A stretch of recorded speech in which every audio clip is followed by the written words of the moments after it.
Sanggar Cerita mempersembahkan Sabda Pandita Ratu.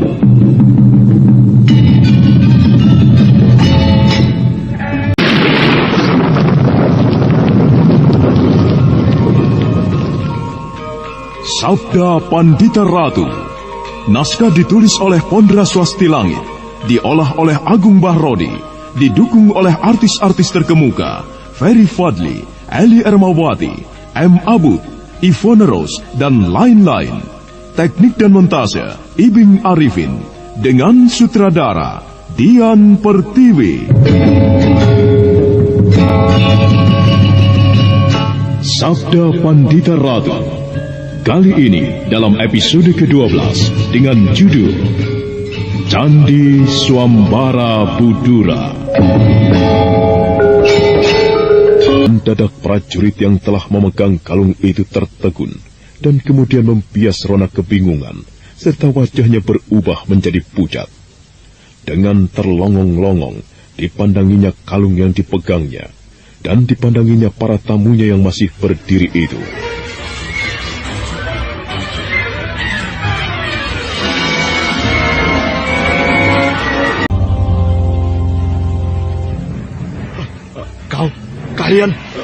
Kalian. Orang tua ini adalah Empu Purwa, ayah kandung dari Tuan Putri Kendedes, datang untuk menengoknya. Bagaimana? Tidak percaya? Kau berbohong. Kau tidak percaya? Nah, itu Ken Arok. Ia tentu bisa meyakinkanmu.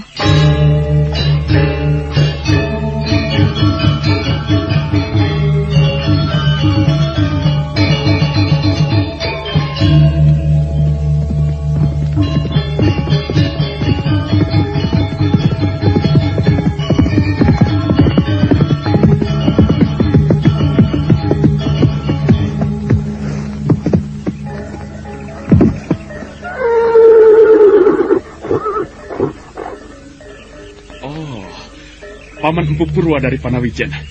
Selamat datang, Paman. Selamat datang semuanya di Istana Tumapel. Mengapa tidak kau persilahkan tamu-tamuku segera masuk ke dalam istana? Ampun, Tuan. Ampun, Tuanku. Kenapa denganmu? Ampun, Tuan. Saya tidak akan mengulangi lagi, Tuan. Ampun. Ini, terimalah kembali. Terimalah. Kenapa dengan kalung itu? Ada apa? Saya tidak akan mengulangi lagi, Tuan.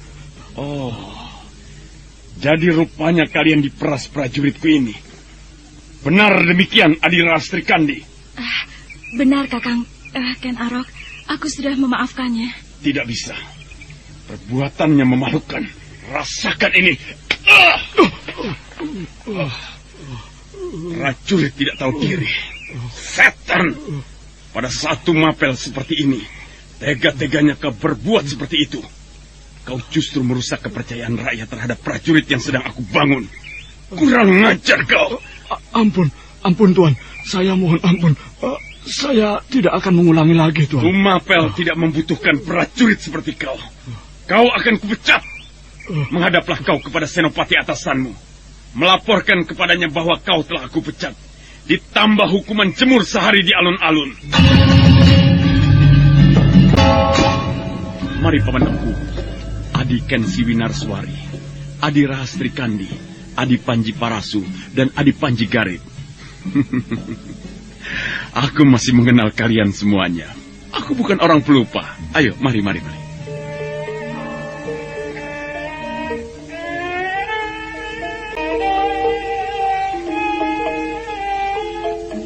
Dengan ramah sekali, Ken Arok mempersilahkan para tamunya untuk naik ke pendopo. Aneh, Ken Arok justru tidak duduk di kursi dampar.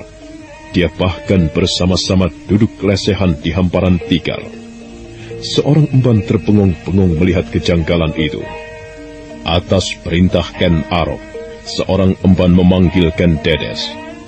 Galau rasa haru di hati Ken Dedes dan para tamunya atas pertemuan itu.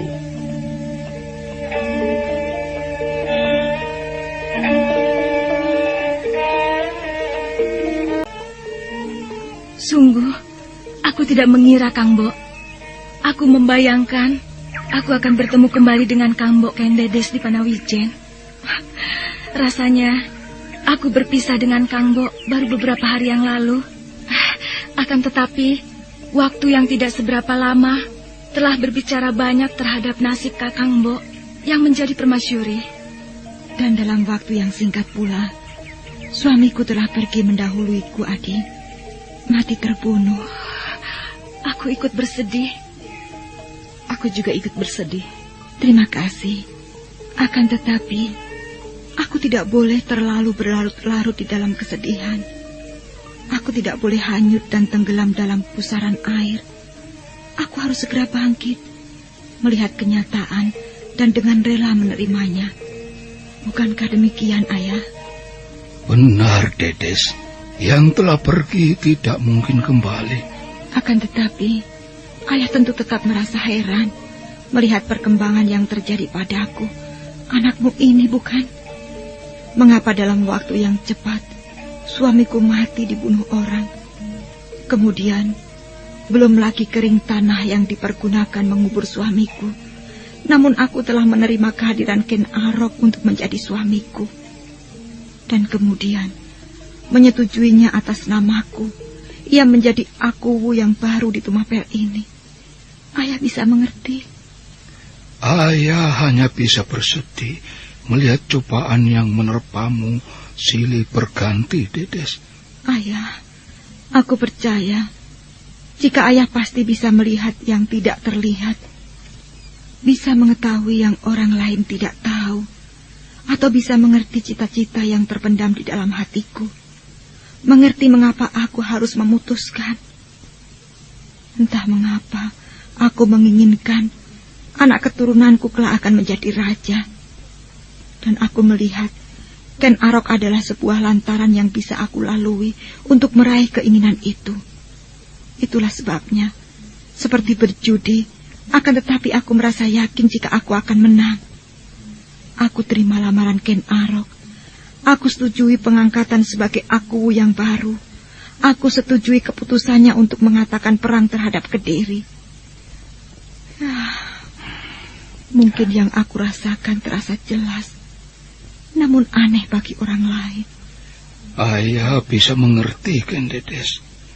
Bagi ayah, yang penting adalah keadaanmu sekarang. Apakah yang terjadi adalah berlandasan kesadaranmu sepenuhnya atau tidak? Tentu ayah akan merasa sedih jika yang terjadi karena tekanan yang tidak bisa kau lawan. Tidak, Ayah.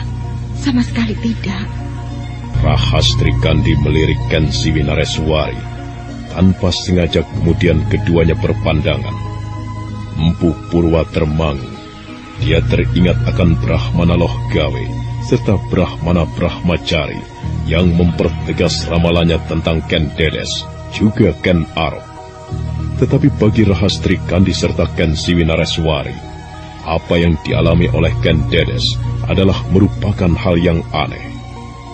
Ken Dedes kemudian bercerita tentang apa saja yang telah terjadi di Tumapel.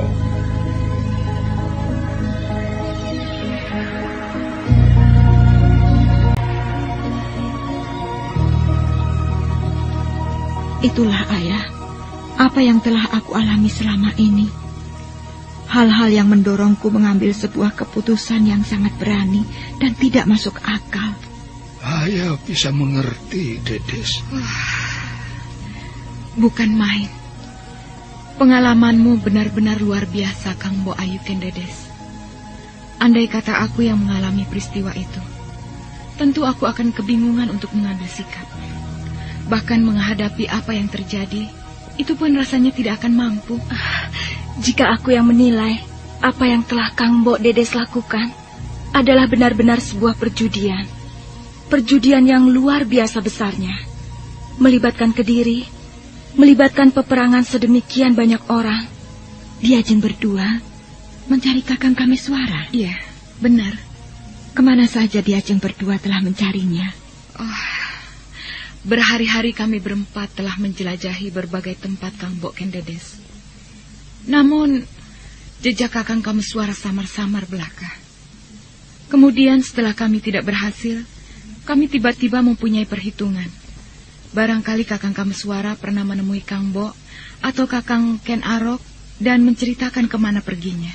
Ya, Kakang Kameswara memang pernah kemari. Oh ya? Lalu? Ketika itu, tuanku Aku Tunggul Ametung masih hidup. Kami merasakan kebingungan dan tidak tahu harus berbuat apa oleh perbuatan Ken Arok.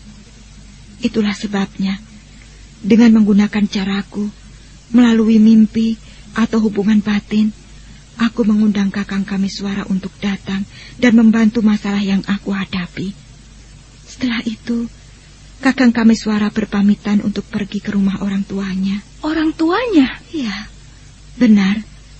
Ia membawa abu jasad pamannya untuk diserahkan kepada orang tuanya. Oh, di mana tempatnya, Kang Bo?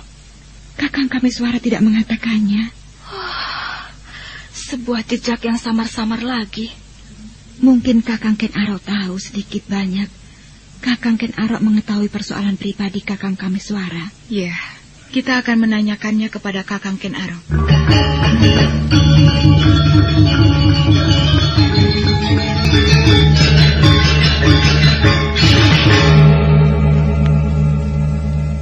Demikianlah, waktu kemudian bergeser ke arah petang. Bibi Wulingi yang baru saja menyelesaikan pekerjaannya di bagian belakang istana merasa ikut gembira karena mengenal tamu-tamu momongannya, terlebih-lebih Rahastri Kandi. Semalam, rombongan kecil itu menginap dan menjadi tamu Ken Arok di istana Tumapel. Dan esok harinya, pagi-pagi sekali, mereka telah bersiap-siap melanjutkan perjalanan, kecuali Empu Purwa yang memang bermaksud tinggal beberapa saat lamanya di Tumapel.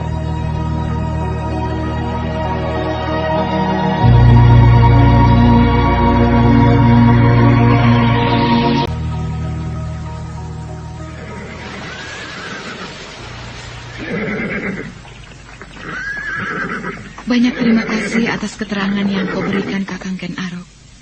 Kami berempat mohon pamit. Kami mohon doa, semoga kami berhasil menemukan Kakang Kameswara. Selamat jalan semuanya. Salamku kepada Kameswara. Akan kami sampaikan kepada Kakang Kameswara. Kang Bo, aku minta diri.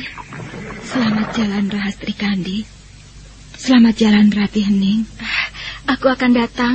Kalau bayimu lahir, mungkin aku dibutuhkan untuk menjadi dukunnya.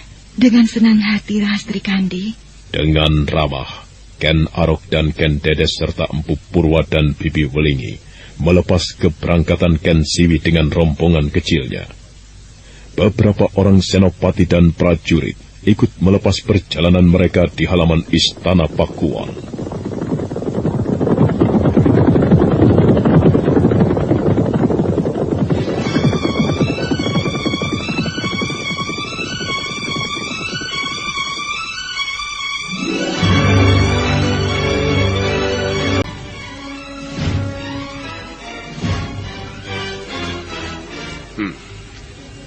Sayang. Kenapa, anak mas? Meski muda-muda, akan tetapi mereka mempunyai ilmu kanuragan yang tinggi. Aku mengenal Ken Siwi Nareswari, adik seperguruan Kameswara, yang dalam medan perang tanding seperti macan betina kehilangan anaknya. Aku mengenal pula Rahastri Kandi dan Panji Garit. Walau aku tidak begitu mengenal Panji Parasu, akan tetapi dari Kameswara aku tahu, Panji Parasu juga mempunyai ilmu kanuragan cukup tinggi. Tumapel membutuhkan tenaga seperti mereka. Sayang mereka menolak. Tuanku telah menawarkan hal itu kepada mereka. Benar Permaisuri, tetapi mereka menolak. Aku menghormati sikap mereka.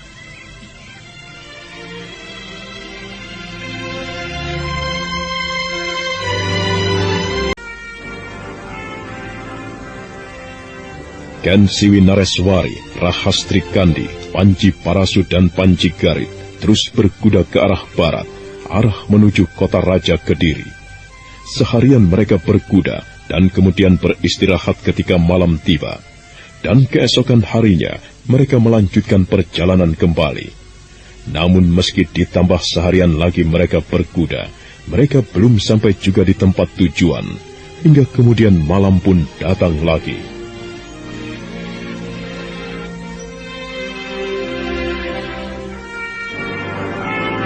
Ken Siwi, masih jauh perjalanan yang kita tempuh untuk menuju ke Padang Karautan?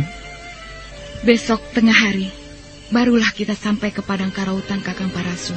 Bukankah Padang Karautan bukanlah tempat yang kita tuju? Benar, Padang Karautan hanyalah sekedar ancar-ancar untuk menuju di mana rumah persembunyian Temenggung Murti Wandawa berada.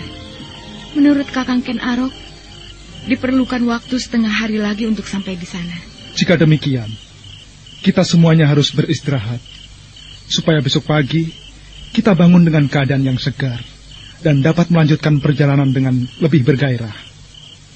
Tidurlah semuanya. Aku yang akan melek menjaga kalian semua. Sebaiknya bergantian saja. Setengah malam adalah tugas Kang Mbok Ken Siwi dan Kakang.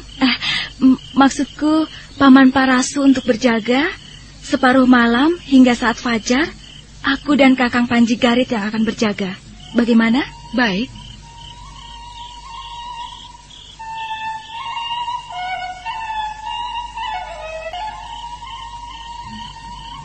Apa yang kau lamunkan, Ken Siwi?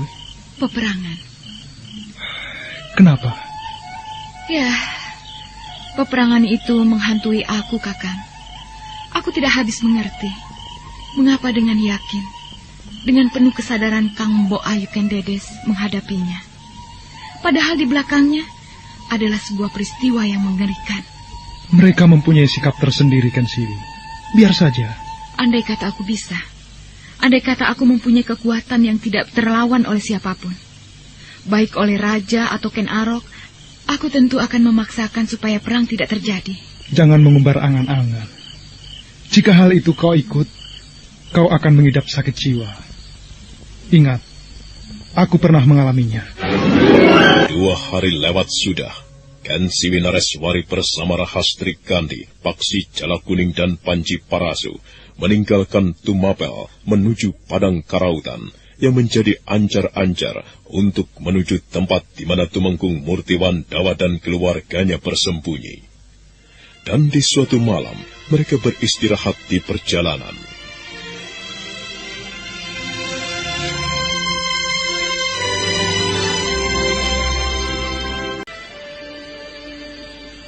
Rahastri, bangun. Bangunlah.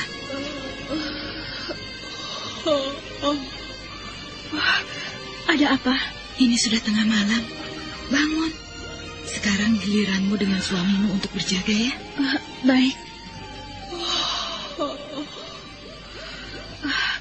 Kakang Paksi, bangun Kakang. Giliran kita berjaga sekarang.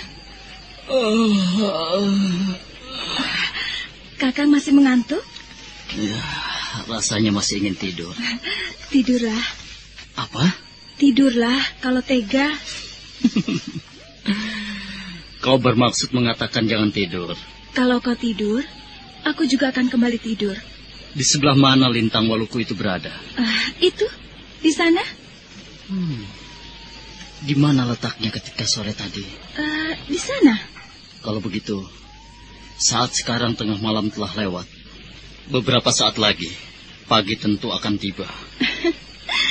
Lihat. Apa?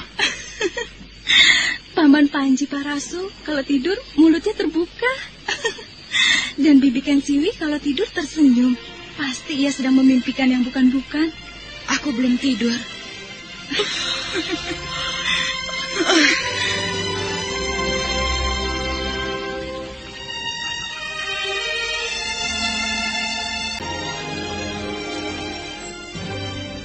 Waktu terus bergerak mendekati saat datangnya pagi.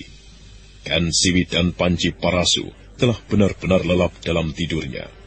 Paksi Jala Kuning yang kemudian terkantuk-kantuk antara tidur dan kesadaran sepenuhnya, mendadak rasa kantuknya hilang. Padamkan api. Hah? Ada apa? Ada obat banyak sekali. Siapa mereka? Tidak tahu. Banyak sekali orang. Siapa mereka? Apakah kita perlu mengetahui siapa mereka? Iya. Tunggu. Bukankah mereka berjalan melalui jalan yang tadi kita lewati? Oh, benar. Oh, jika demikian, mereka tentu akan melewati tempat ini. Kita sembunyikan kuda-kuda dan perapian itu masih mengeluarkan asap. Siram dengan air. Tanpa menunggu lagi, Paksi Jala Kuning dan Panji Parasu segera melepaskan tali-tali kuda dan menuntunnya ke tempat yang lebih aman dan tersembunyi.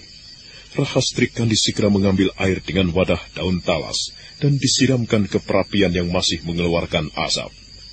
Mereka kemudian menempatkan diri bersembunyi agar dapat melihat dengan jelas siapa orang-orang yang sedemikian banyak itu. Mereka semakin dekat. Lihat tombak-tombak yang mereka bawa. Nampaknya prajurit segelar sepapan. Lihat umbul-umbulnya. Apakah mereka para prajurit Kediri? Akan kemana mereka? Jika mereka prajurit Kediri dan bermaksud sesuatu, tindakan mereka membawa obor itu adalah perbuatan yang bodoh. Musuh mereka akan dapat mengawasi mereka dengan mudah. Iya, benar. Belum tentu. Bagaimana? Boleh jadi, obor yang mereka gunakan adalah sebuah cara untuk mengalihkan perhatian. Iya, bisa jadi. Atau bisa jadi pula mereka memang tidak perlu bersembunyi. Mereka berpikir sulit menyembunyikan orang yang sedemikian banyaknya. Mereka lebih senang kehadirannya dengan terus terang. Tetapi siapakah mereka? Kita akan bisa mengenali mereka dengan melihat umbul-umbul kesatuan yang mereka bawa.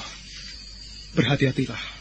Siapa tahu di antara mereka ada yang berilmu tinggi, yang bisa mengetahui kehadiran kita dengan menggunakan Aji Sapta Pangrungu. Aji Sapta Pangrungu tidak bisa dipergunakan di antara kegaduhan. Kita tidak perlu khawatir soal itu.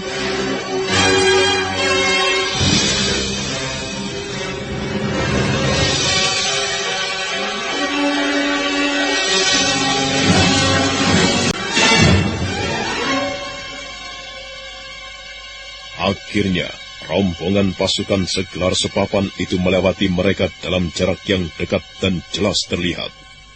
Ken Siwi Nareswari berdesir ketika membayangkan para prajurit yang melintas itu adalah prajurit yang berangkat ke medan peperangan. Beberapa waktu lamanya, Ken Siwi dan kawan-kawannya harus menahan napas, hingga kemudian ekor dari pasukan segelar sepapan itu pun lewat sudah. Cahaya obor yang mereka bawa memanjang, meliuk seperti ular.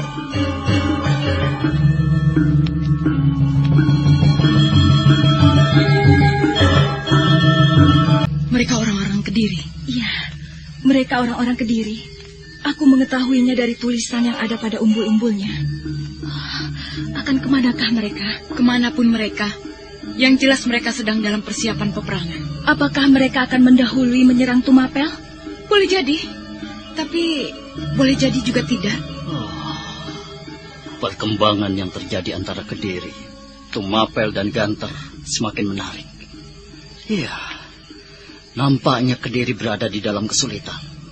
Tetapi apapun yang terjadi, sebaiknya kita tidak usah melibatkan diri.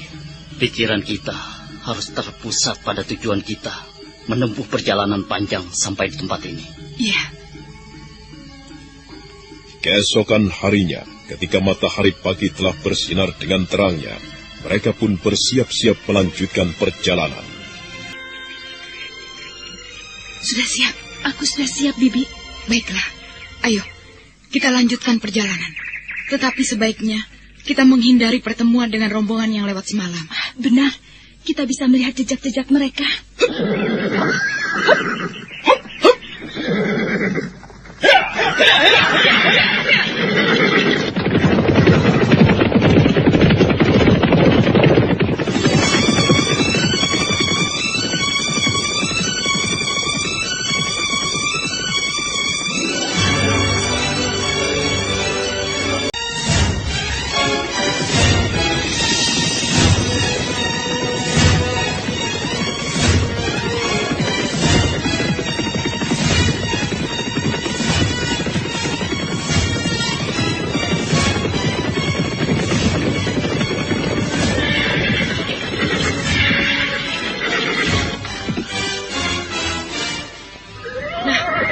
Inilah padang Karautan. Luas sekali, Bibi. Benar. Luas seperti sawah tidak bertepi. Dan hanya ditumbuhi oleh alang-alang. Disinilah dulu pernah ditahan oleh Paman Paraji Gading bersama gerombolan perampoknya. Dan tempat mengerikan ini kemudian menjadi julukan yang lekat bagi Kakang Ken Arok, singa liar dari padang karawitan. Menurut ceritanya, di tempat inikah ia dulu bertapa? Ya, Kakang Kameswara menceritakan hal itu. Oh, tempat ini cukup mengerikan. Lihat, ilalang sedemikian tinggi, bahkan mungkin lebih tinggi dari tubuh manusia. Aku tidak habis membayangkan bagaimana nasib orang yang tersesat di dalamnya. Tentu akan kesulitan untuk keluar lagi. Atau tidak akan bisa keluar untuk selamanya.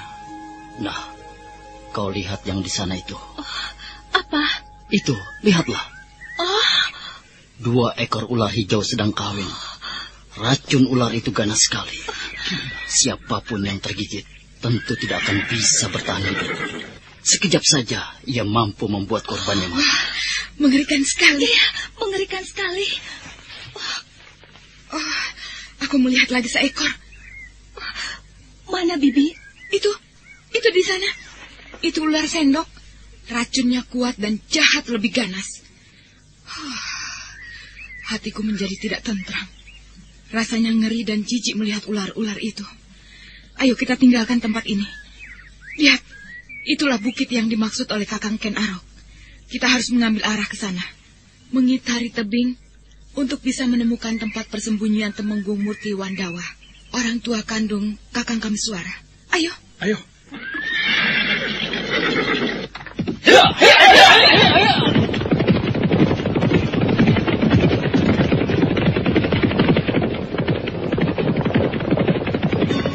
Seolah berpacu dengan waktu, khawatir kemalaman, Ken Siwi Nareswari memacu kudanya paling depan, diikuti oleh Rahastri Kandi dan Paksi Jala Kuning di belakangnya, sedangkan Panji Parasu berada di belakang sendiri. Mereka berkuda mengitari tebing, dan kemudian berderap ke arah utara, mengikuti jalan setapak, hingga kemudian ketika menemukan sebuah perkampungan kecil. Kita berharap, moga-moga Kakang Kameswara berada di sini. Atau paling tidak, kita akan menemukan jejaknya dengan lebih jelas. Oh, aneh. Kenapa? Apanya yang aneh, Panji Garit? Apakah orang yang sedang mencangkul itu tidak mendengar kedatangan kita? Iya, menoleh pun tidak. Terlalu asik dengan tanaman-tanaman rupanya. Bagaimana, Ken Siwi? Kita perlu bertanya pada orang itu. Mungkin ia bisa memberikan keterangan yang kita butuhkan. Ya, bahkan nampaknya rumah ini yang kita cari. Ciri-ciri rumah ini sesuai dengan yang dikatakan Kakang Ken Arok. Lihat, perkampungan yang berada di arah lembah, dan ini satu-satunya rumah yang berada di ketinggian. Untuk lebih jelasnya, kita tanyakan saja kepada orang itu. Ayo, kita turun semuanya. Tidak sopan jika kita bertanya, tetapi masih duduk di atas kuda. Iya.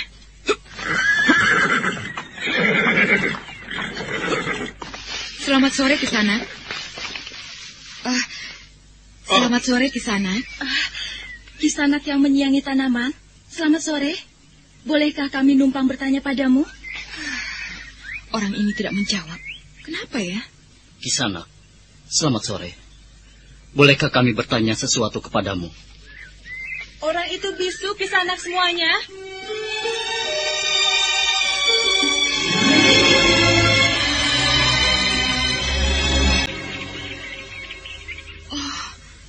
Kakang Aryo Sundoro bisu, jadi tidak bisa mendengar ucapan-ucapan kalian. Hei, Kakang Aryo Sundoro, lihat, ada tamu-tamu banyak sekali. Kakang Aryo Sundoro mengatakan tidak melihat kehadiran kalian dan bertanya, Kisanak berempat ini siapa? Izinkanlah aku mewakili saudara-saudaraku semuanya ini. Namaku Ken Siwi Nareswari. Perempuan di sampingku ini keponakanku, Rahastri Kandi. Dan itu suaminya, Paksi Jala Kuning atau Panji Garit. Sedang yang berdiri di sebelah kananku ini adalah calon suamiku, Kakang Panji Parasu. Namaku Warapalupi. Ada keperluan apakah Kisanak datang di desa ini? Kami ingin bertanya sesuatu. Tentang apa, Kisanak? Kami berempat mencari seorang Temenggung yang melarikan diri dari Kediri. Kabarnya ia bersembunyi di daerah ini.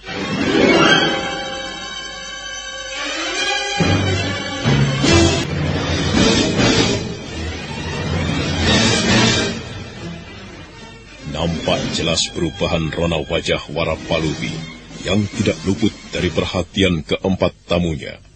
Rona yang membias itu jelas gambaran kecemasan yang muncul mendadak. Di luar sadarnya, Warapalupi mendekat pada Arya Sundoro dan memegangi tangan kirinya seperti meminta perlindungan. Hal itu membuat Rahastri Kandi dan Ken Siwi Nareswari justru kebingungan. Nah, apa yang akan terjadi kemudian? Saudara pendengar, untuk mengetahui jawabannya, ikutilah kelanjutan kisah ini dalam seri berikutnya. Sampai jumpa.